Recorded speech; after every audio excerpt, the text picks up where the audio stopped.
Jai Hind everyone. The topic which we are going to discuss today is mobile computing. In mobile computing is mobile IP. Now the very first question comes, why we require mobile IP in mobile communication?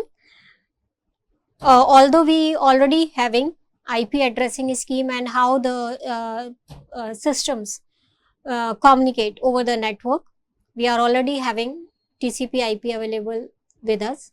But when we talk about the mobile communication, then we discuss mobile IP. So what is the requirement? So it says that the IP address, basically they are designed to work with a stationary host generally. Okay, because part of the address, it depend upon the network with which the host, that is you, are attached with it.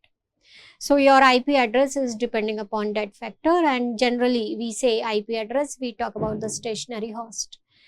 What it means in the mobile environment, it means that the host cannot change its IP address without terminating ongoing sessions and restarting them after it acquires a new address. Let's suppose if we work with the original IP addressing scheme, then what will happen? And you are moving because you are in a mobile network, then what will happen? Let's suppose you are connected with network A, then you are using its your IP address is designated according to that network A. Now you move to a network B, then you will get a IP address according to that network. But your communication while this particular process is happening behind the scene, you are communicating with somebody else. Then what will happen? Either first you will disconnect with the network A. Now what will happen? If you do so, then you are no longer no longer able to communicate with other person. So such type of things is not feasible when we are working in the mobile environment.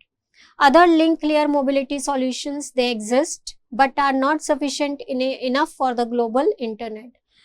Mobility is the ability of a node to change its point of attachment while maintaining all existing communication and using the same IP address. This is our requirement. That is, although we are in the movement, but still with the help of same IP address, we are able to communicate with the user, although our point of communication is changing continuously. So what is the goal of network layer when we come in the mobility part? Basically, the goal of routing protocol is to decrease the routing related overhead, find the shortest route, and find the stable routes despite the mobility, because if you are in the mobility, then it might lead to frequent disconnections. So what is the goal of mobile IP? Supporting end system mobility while maintaining scalability, efficiency, and compatibility in all respect with the existing system. So this is the need, that this is the goal, or you could say aim, of a mobile IP. When we are working with the traditional routing protocol, then what is happening? It is based on the IP address. Suppose if we are having this IP address, then this prefix, it is being determined by the subnet, and if I'm changing my subnet, then it would also got changed. So change of, and if we are changing the physical subnet, then what will happen? Change of IP address, that is confirmed to a new subnet, or special routing table entries, or you require the special routing table entry, so that if you move to a new subnet, then your packet would be forwarded to that particular subnet. And other important challenge is the topological correct address scheme. That is, whatever addressing scheme you are using, it should be topological correct. So the solutions available is either change of the IP address, and for this, how you could change the IP address? Use DHCP to have a new IP address when mobile device moves to a new subnet, but then the new address may not be known to anyone. Suppose you are a sender and you are sending some data to R, and suppose now you are having the IP address, let's suppose A, or you could say IP1. Now if you change the point of attachment, then maybe Your new IP address is IP2. Now R is communicating with you over this IP address. As soon as you got a new IP address, until and unless this new IP address is communicated to the receiving end, this receiving end would no longer is no longer able to communicate with you.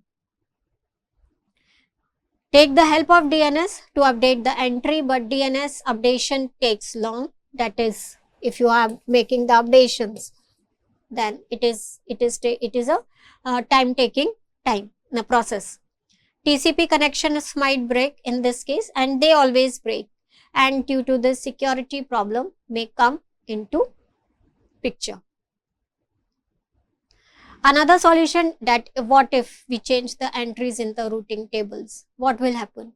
Change the routing table entries as the mobile node moves from one network to another does not scale with the number of mobile host and frequent change in the location, and it also lead to the security problems. So what is the requirement? Whatever protocol or whatever technique you are using to support the mobility in the system, what will the very first requirement is the compatibility, that is support of the same layer 2 protocols as IP.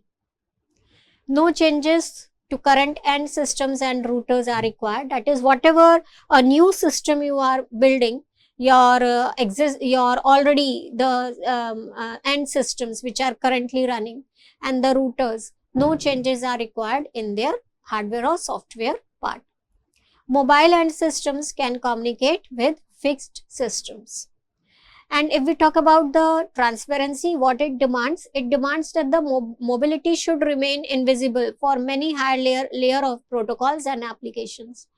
Higher layer should continue to communicate after mobile host has changed its point of attachment to the network. That is, communication should go seamlessly. Point of connection to the fixed network can be changed. The new algorithm or the new protocol should be efficient and scalable. What it says only little additional messages to the mobile systems are required. That is, the connection typically via low bandwidth radio link, and the worldwide support of a large number of mobile systems should be there. Security part should also be handled by my new protocol or the algorithm. Authentication of all registration messages should be done automatically. So when we discuss about the mobile IP, there are certain terminologies which need to be known. Number one is your mobile node, which is represented with the help of MN. It is an end system that can change the point of connection to the network without changing its IP address. What is a home network? That is HN. It is a subnet of the MN belongs to with respect to its IP address. Similarly, we are having the foreign network FN. It is the current subnet, the MN visit. That is where the MN is a visitor. That is my FN. And the correspondent node, that is with whom I am corresponding. And it may be a fixed host, it may be a mobile host, acting as a partner for the communication with mobile node. So if I talk about my these terminology here, what I am having a router HA, home agent. Then this is my internet, this is my foreign agent, this is my foreign network, this is my home network, this is my correspondent node, and this is me, that is mobile node. We will discuss this figure later on. Another important term is my care of address, COA, which is represented with the help of COA. It is the address of the current tunnel endpoint for the MN at FA or MN. Actual location of the MN from an IP point of view, and it can be chosen via DHCP. We are having a home agent. Home agent, it is my access point, my home access point. It is a system or a router located in the home network of the mobile node. It registers the location of the mobile node then tunnel the IP datagrams to the COA. And what is foreign agent? Foreign agent is a system in the current foreign network of the MN, and generally it is your router in your foreign network, that is the network where you are a visitor, where you are acting as a visitor.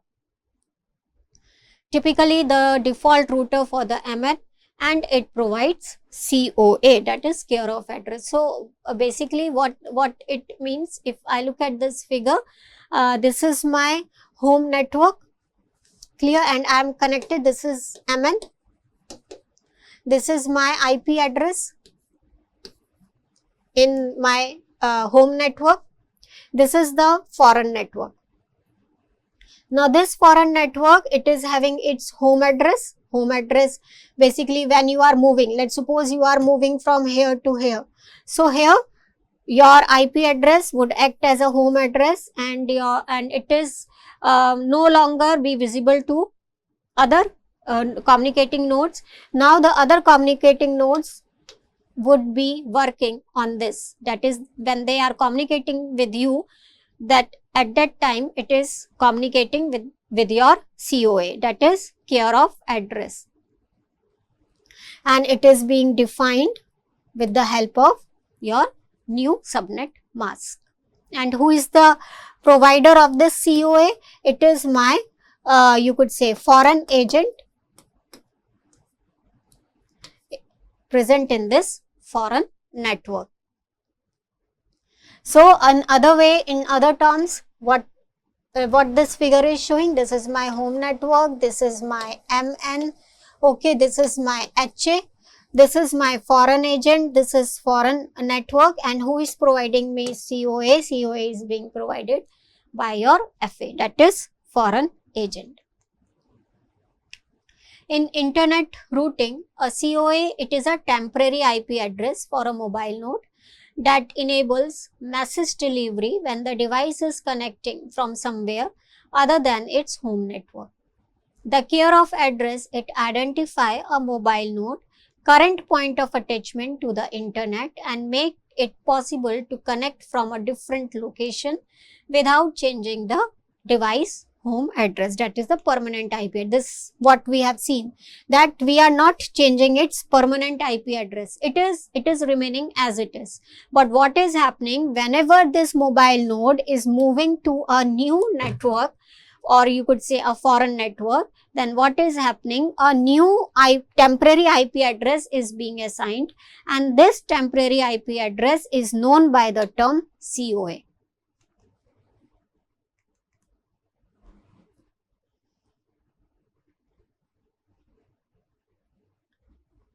The care of address can be acquired by the mobile node in two different ways. That is how the COA is being allocated to MN. One is FA COA, that is foreign agent care of address, and another is your co-located COA. Now in the case of foreign agent care of address, the mobile node receives the same COA as the foreign agent.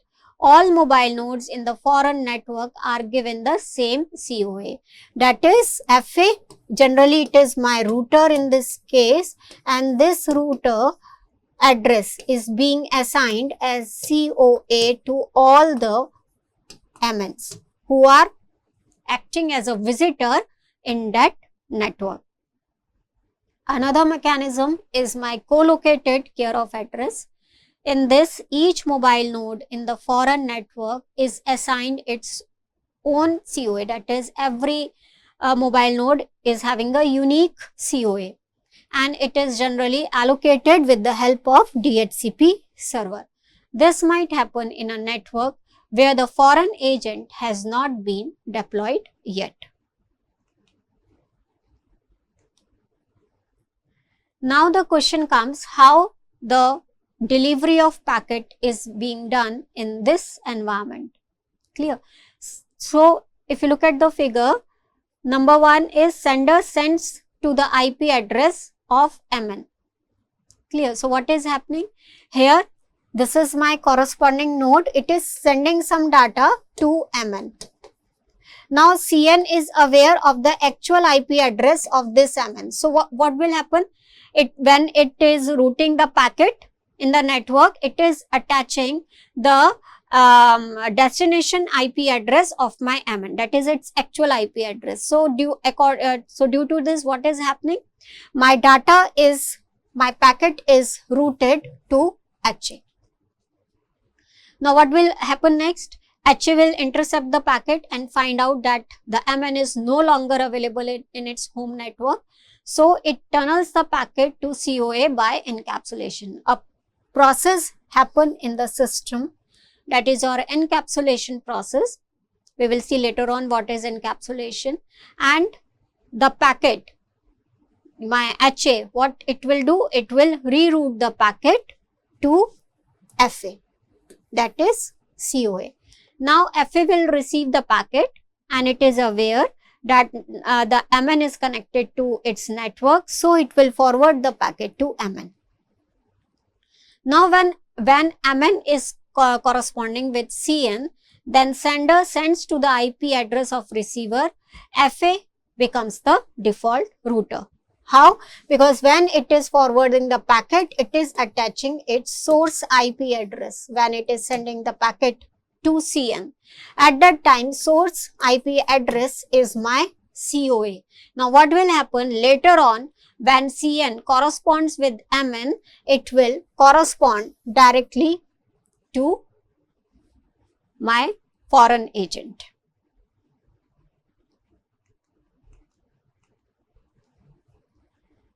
So we are having 3 phases of IP packet delivery. To communicate with a remote host, a mobile host goes through 3 phases. First one is your agent discovery, second one is your registration, and the last one is your data transfer. In agent discovery, what is happening? HA and FA periodically send the advertisement messages into air. MN listens to these messages and detect if it is in home network or the foreign network. If MN does not wish to wait for the periodic advertisement, because this is my periodic activity, and this MN when this MN moves to a new network, at that time it wants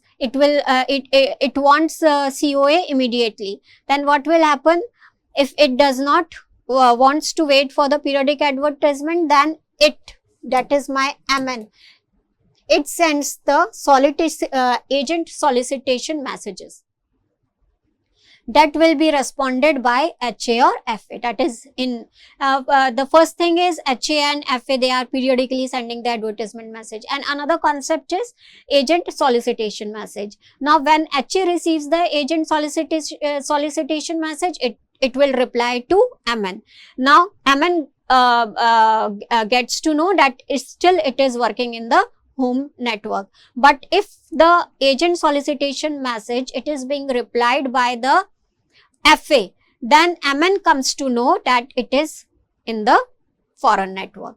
So MN reads a COA from the FA advertisement messages, and these advertisement messages, they are containing COA, because this is my FA COA concept which we have discussed earlier. So MN will retrieve the COA and it comes to know that it is in foreign network. This is how the packet being exchanged. This is my upper part of the ICMP packet, and in the lower part we are having the mobility extension which we have included in the ICMP packet. Here the type is 16, length, then the sequence number is provided. Then we are having certain data reserved for registration lifetime, that is for how much time the registration is being done. Then we are having certain flag values like RBH, reserved, and so on. And here I am having the COA values, that is COA1, COA2, and so on. In phase 2, the registration is being done, and how the registration is being done, MN signals the COA to the HA via the FA, because now you come to know that you are in a foreign network. After that, you need to get registered with the FA. Now MN signals the COA to HA because it is no longer connected with HA, it is connected with FA. So it will use the FA to send the COA message to its HA. UDP packets, they are used generally for the registration requests using the port number 434. HA acknowledges via FA to MN, and these actions have to be secured by authentication mechanism. So what is happening here? I am having the foreign network. This is my home network. Here the mobile node, it will send the registration request to FA. Now this request is being sent to to HA. Here the mobility binding table is there. HA will update your COA in its database and it will send the registration reply back to FA. Now FA will update its visitor list and sends reply back to MN. This is how the registration is being done in mobile IP. So we are having two ways, via FA, and sometimes HA is directly involved. There is no FA in that case. So here the registration request, FA forward this request to HA, then registration reply, and then from FA to MN. This we have seen earlier in the figure. But what if there is no FA? Then what will happen? MN directly send its registration request to HA and HA will reply back. So when we say the registration request, here the type, it is set to 1 for the registration request. Flag value S, it is mainly meant for simultaneous bindings. B meant for receiving the broadcast packets. If the field D is set, then this imply decapsulation, because we are doing the encapsulation of my packet, then decapsulation is also required. In the next lecture, we are going to discuss types of encapsulation, and MNG is one of them, that is minimal and generic encapsulation. T, if I need to work on the reverse tunnel, that is reverse tunnel. Identification basically used for replay protection, and UDP set your registration request, they are broadcast over the UDP messages. When this is the format for the registration reply. When we are replying, then the type is set to 3. Extensions must at least contain parameter for authentication. Code field describe the status, that is why the registration failed, because if some problem comes and my registration got failed, then I need the error message. Then code determine that error message.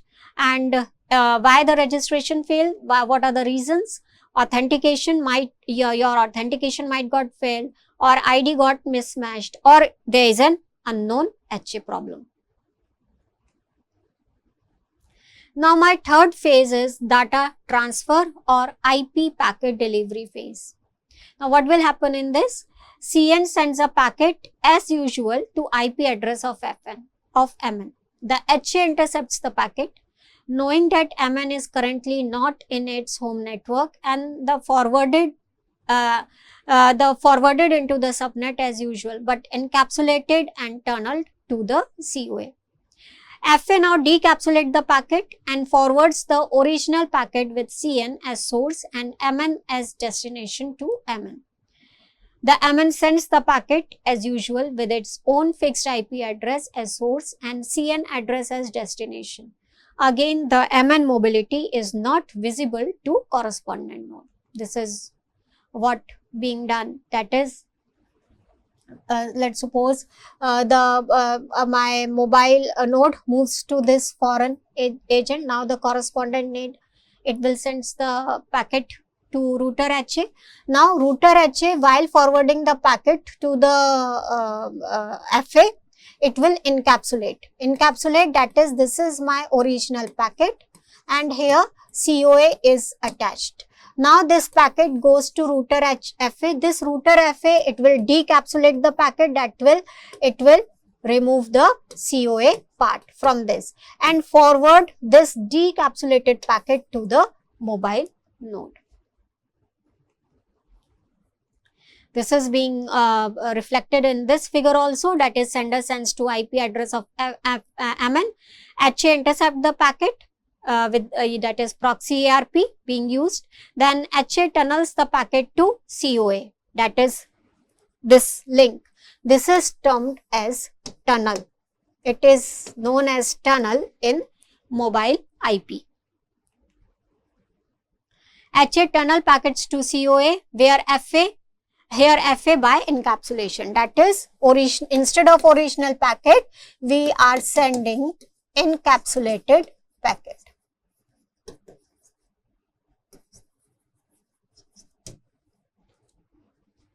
Now FA forwards the packet to MN, and when the FA forwards the packet to the MN, it needs to decapsulate it.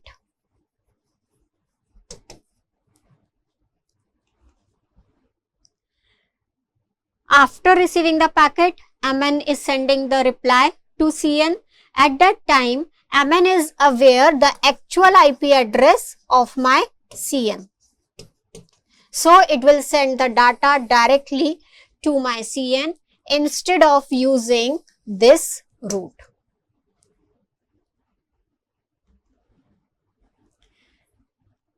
So, what is basically tunneling and encapsulation? We have already seen it. So, it describes the mechanism used for forwarding packet between HA and COA. So, here I am having the original packet and this is my COA. What is a tunnel? A tunnel establishes the virtual pipe for data packets between a tunnel entry and the tunnel endpoint. So, this is my starting point of the tunnel and this is my end point of the tunnel, and here I am having COA. What is encapsulation? It is the mechanism of taking a packet consisting of packet header and data, that is whatever be coming from your correspondent node, that particular message of the packet is considered as whole as a data part, put into a data part of a new packet, that is this is my new packet. Outer header, that is the header of new packet, need to be attached, and generally this is my COA. Other fields are also there along with my COA, and those fields are being decided what kind of encapsulation technique I am using. It may be my minimal or generic, it may be IP in IP and so on. Inner header, it is identical to the header of original packet or can be computed during encapsulation. This is my inner header and this is my outer header. So, this is your tunneling and encapsulation. So, in this lecture, what we have seen, that what is mobile IP, why we require mobile IP in mobile communication, how the COA is being allocated to a mobile node, what is a tunnel, and how the communication is being done over the tunnel. We have also seen what is encapsulation. So, this is all about today's lecture. These are the references which I consider for preparing the slides. Jai Hind and thank you.